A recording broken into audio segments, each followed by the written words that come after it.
So I'm making this video to show you how to protect yourself from a brand new and really easy way for a bad guy to steal your ATM PIN code with an iPhone, even if you're shielding the keypad so he can't see you put it in. And to show how hard it is even to detect that it happened, I'm gonna go into this store and steal somebody else's code. So watch closely to see if you can tell the moment that I actually do it. So she just swiped her ATM card and she's inputting the PIN here, which is the last thing you do before you finish your transaction. And then I step up to make my purchase.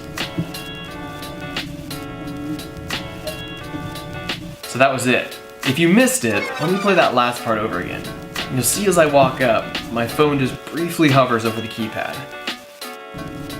So let me explain what just happened. So what I've got here is a device from a company called Facil that just came out onto the market, and it clips onto the back of an iPhone and it displays infrared, which basically allows you to see the temperature of things. Here's where it gets interesting. 30 seconds ago, I was sitting on this couch. You probably can't tell where, but how about now?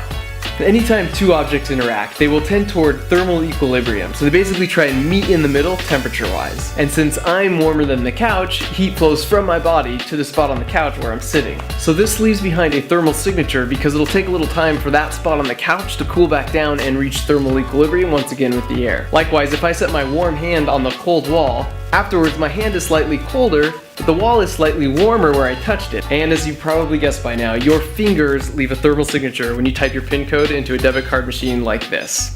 And as you can see, in this case, the PIN code was 12345. 12345? Yes! That's amazing! I got the same combination on my luggage!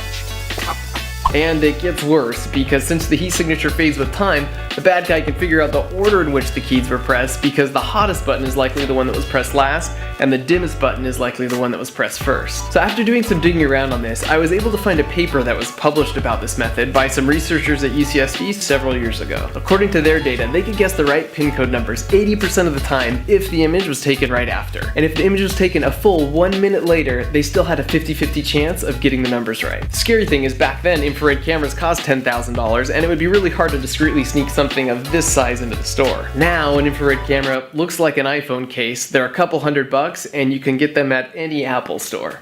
However, there are two pieces of good news here. The first is that this won't work on all keypads. For example, metal keypads reflect IR like a mirror, plus they're highly thermally conductive, which dissipates the heat quickly, which doesn't allow for a thermal signature to even be left behind. However, I still found plenty examples of rubber and plastic buttons in my area that definitely left behind a thermal signature. Not to mention the other applications beyond PIN codes, such as door entry systems. The second, and this is the real point of this video, is that it is really easy to defend against this by simply resting your fingers on other buttons as you type in your code. As you can see here, this simple precaution makes a meaningless thermal signature. So spread the word, because it doesn't take any extra effort or time, and it makes this potential threat a complete non-issue. Oh, and finally, if you are part of the 11% of the population whose PIN code actually is 12345, consider this sage advice. Change the combination on my luggage! Yes, sir.